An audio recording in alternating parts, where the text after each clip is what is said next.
तो दोस्तों आप लोग कैसे हैं? मेरे हिसाब से आप लोग बहुत मस्त होंगे, स्वस्थ होंगे, ब्यूटीफुल होंगे।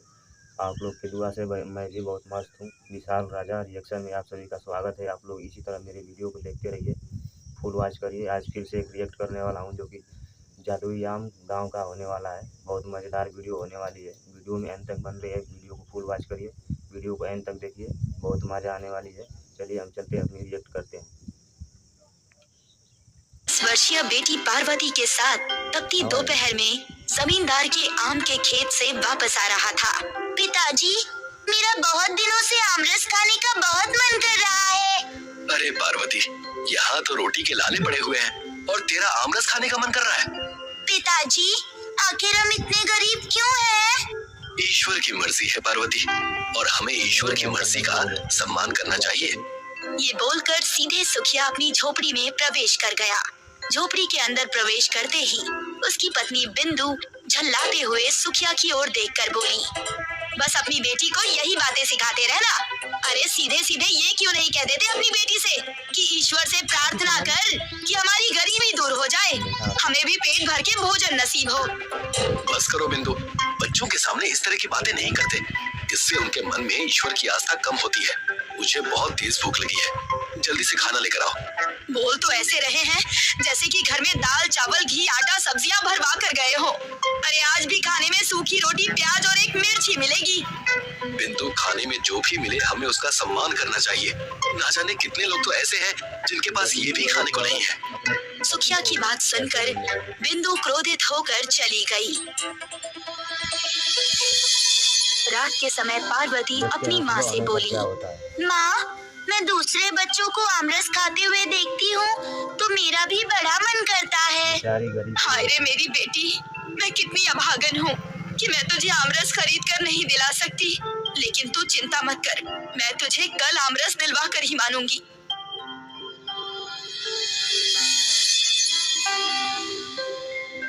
अगले दिन बिंदिया बाजार में अपनी बेटी पार्वती को लेकर चली गई और एक आमरस के ठेले के सामने रुक कर बोली, भैया, मेरी बिटिया का आमरस पीने का बड़ा मन है। मन तो सबका होता है जी, बस जेब में पैसे होने चाहिए। बिंदु ने कुछ पैसे निकालकर दुकानदार को दिए। अरे ये क्या, ये तो सिर्फ 3 रुपए हैं। ये 3 रुपए भी मैंने पूरे महीने भर अपना पेट काट काट कर जमा किया है। तो फिर एक काम करो, तुम 1 साल और पेट काट काट कर पैसे जमा करो। जब तुम्हारे पास 30 रुपए हो जाए तब यहाँ पर आना और अपनी बिटिया को आमरस का स्वाद चखा देना। बिंदु मुंह लटका कर वहाँ से जाने लगी। माँ, वो दुकानदार आपसे कितनी बदतमीजी से बात कर रहा था।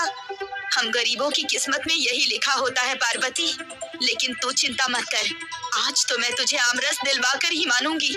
चल मेरे साथ। कहाँ माँ? तेरे पिताजी जमींदार के खेत में काम करते हैं ना, वहाँ पर पेड़ों पर सैकड़ों आम लटके पड़े हैं। क्या जमींदार के पेड़ से हम 3-4 आम नहीं तोड़ सकते? बिंदिया अपनी बेटी पार्वती को लेकर आम के बगीचे में पहुँच गई। अरे माँ, देखो कितने सुंदर सुंदर आम लटक रहे हैं, बिल्कुल पीले पीले, इन्हें खाकर तो मजा आ जाएगा। बिंदिया ने 3 आम तोड़ लिए। तभी वहाँ पर जमींदार अपने साथी कालिया और कल्लू के साथ आ पहुँचा। अच्छा, तभी मैं कहूँ कि मेरे बाग में आम दिन पर दिन कम क्यों होते जा रहे हैं। तेरे भिखारी पति के ऊपर तरस खाकर मैंने उसे काम पर रखा।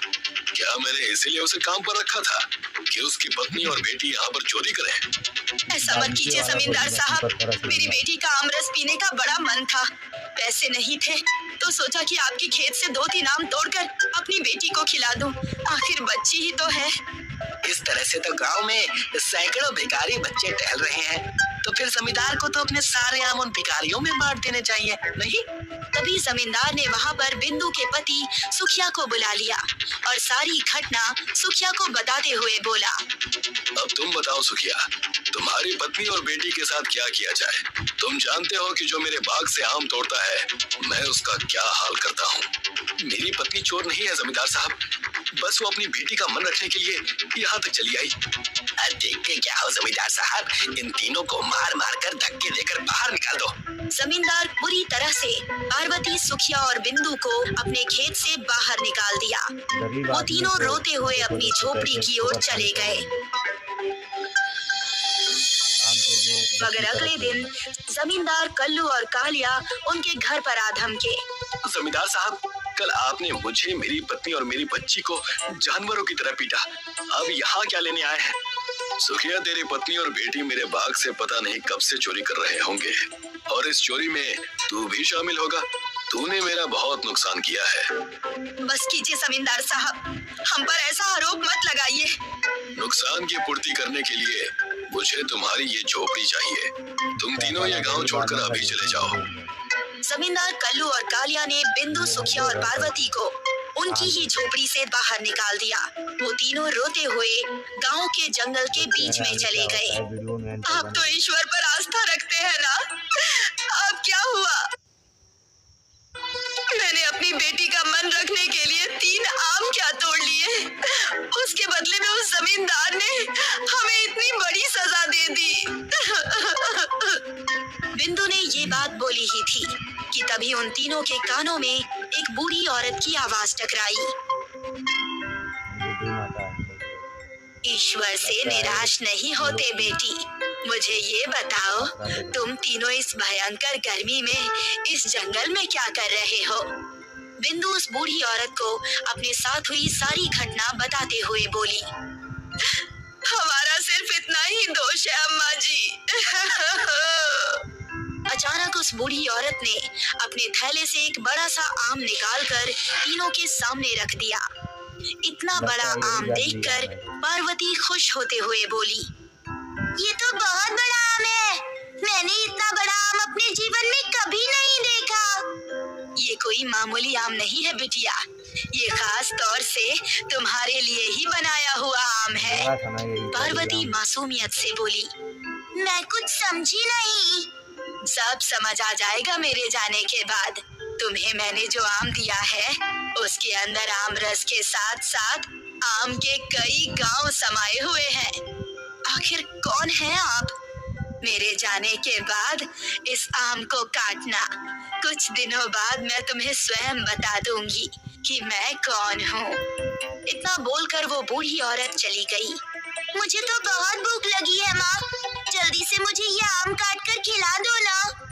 पार्वती ने जैसे ही उस आम को काटा, अचानक एक तेज धमाके के साथ वहाँ पर एक बहुत सुंदर आम का घर बनकर तैयार हो गया, जिसकी छत पर हर जगह बड़े बड़े आम ही आम लटक रहे थे।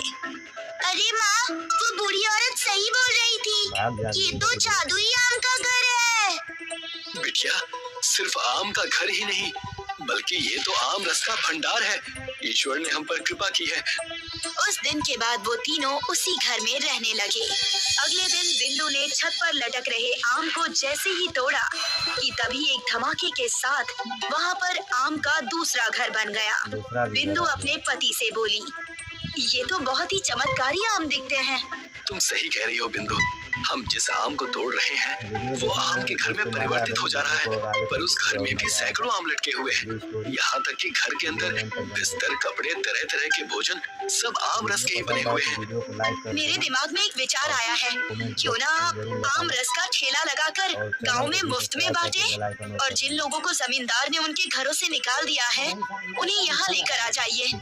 हम पर ईश्वर ने कृपा की है तो हमारा भी फर्ज बनता है कि हम भी उन गरीबों की मदद करें। तुम सही कह रही हो बिंदु, मुझे हमेशा से विश्वास था कि तुम मन से भी इतनी ही अच्छी हो। सुखिया उस दिन से आम का ठेला लगाकर गांव में सभी को मुफ्त में आम रस बांटने लगा। एक दिन एक गरीब व्यक्ति सुखिया के पास आकर बोला, क्या तुम मुझे थोड़ा सा ज्यादा आम रस दे सकते हो? अरे भाई, तुम्हारी जितनी मर्जी है उतना ले जाओ। मैं बहुत गरीब व्यक्ति हूँ, मेरे पास रहने को घर भी नहीं है। कुछ दिन पहले ही जमींदार ने मुझसे जबरदस्ती अंगूठा लगवाकर मेरा घर मुझसे छीन लिया। मेरा परिवार कई दिनों से भूखा है। तुम चिंता मत करो, तुम अपने परिवार को लेकर मेरे साथ चलो। वो व्यक्ति अपने परिवार को लेकर सुखिया के साथ चला आया और जंगल में बने हुए आम रस के गांव को देखते हुए आश्चर्य से बोला, ये तो आम रस का पूरा गांव है। भैया तुम इसमें से एक घर या चुनो हम और यहाँ 10 साल आराम आगे से रह सकते हो। यहाँ तक कि और भी जो भी गरीब लोग हैं जिनके मकान जमींदार ने छीन बेचारे लिए गरीब हैं लोग उन्हें भी यहाँ लेकर आओ। शहीद बोलते हैं तो समझ हम गया, बेचारा होते आप हैं। इस आमरस के गांव के मुखिया मालूम पड़ते हैं। मैं तो आपको मुखिया ही कहूँगा। वो व्यक्ति अपने परिवार सहित उस दिन से वहीं रहने लगा और तमाम गरीबों को पूरा वहां पर ले आया। आमरस का। गांव को खाली देख जमींदार ने अपने साथी कल्लू और कालिया से बोला, मेरी समझ में नहीं आ रहा कल्लू और कालिया कि गांव के लोग आखिर गांव छोड़कर जा कहाँ रहे हैं। जमींदार साहब, आपने ही उनसे उनके घर छीन लिए, अब वो कहीं भी जाए हमें उनसे क्या मतलब। मैंने उनके घर उनसे छीन लिए थे ताकि वो मेरे आम के बगीचे में गुलामी करें, लेकिन वो तो गायब हो रहे हैं। जो दृश्य मैंने कल अपनी आंखों से देखा है, अगर मैं उसे बताऊंगा तो आप उस पर विश्वास नहीं कर पाएंगे। क्या मतलब? देखते हैं क्या करते हैं। यहाँ से कुछ ही दूर पर जो घना जंगल पड़ता है ना, वहाँ पर मैंने आम रस से बना हुआ पूरा गांव देखा है। और जानते हैं उस आम रस के गांव का मुखिया कौन है? कौन है? सुखिया। तभी मैं कहूँ कि मेरे गांव में जितनी दुकानें हैं वहां पर आम बिक क्यों नहीं रहे हैं। अगर ऐसी बात है तो फिर मैं सुखिया और उसके परिवार को मार कर वहां भी कब्जा कर लूंगा। चलो मेरे साथ। जमींदार कल्लू और कालिया को लेकर सीधे आमरस के गांव में प्रवेश कर गया। जमींदार को देखकर सुखिया बुरी तरह से चौंकता हुआ बोला, आप यहाँ क्या करने आए हैं? जाहिर सी बात है मेरा काम कब्जा करने का है और इस गांव में भी कब्जा करने ही आया हूँ। तभी एक पेड़ पर लटक रहे बड़े से आम में एक तेज धमाका हुआ। अचानक वही बूढ़ी औरत उस आम के अंदर से निकलकर उन तीनों के सामने आकर खड़ी हो गई और एक सुंदर युवती में परिवर्तित हो गई। जमींदार कल्लू और कालिया उसे देखकर बुरी तरह से डर गए। आप तो वही बूढ़ी औरत है ना जिन्होंने मुझे वो जादुई आम दिया था। आप तो सुंदर युवती में परिवर्तित हो गई। मैं आमरस की रानी रसीली हूँ। जब इस जमींदार का अत्याचार हद से ज्यादा बढ़ गया तब मुझे तुम्हारी मदद करनी पड़ी, क्योंकि तुम्हारा मन सच्चा था और तुम्हारे मन में इंसानियत थी, जबकि इसके विपरीत जमींदार और उसके दोनों साथी इंसानियत के नाम पर कलंक हैं। इतना बोलकर उस सुंदर स्त्री की आंखों से पीले रंग की किरणें निकलने लगी और देखते ही देखते जमींदार कल्लू और कालिया एक छोटे से आम में परिवर्तित हो गए। अब ये हमेशा आम के ही रूप में रहेंगे और ये आम रस का गांव आज से तुम्हारा है। इतना बोलकर वो सुंदर स्त्री वहां से गायब हो गई।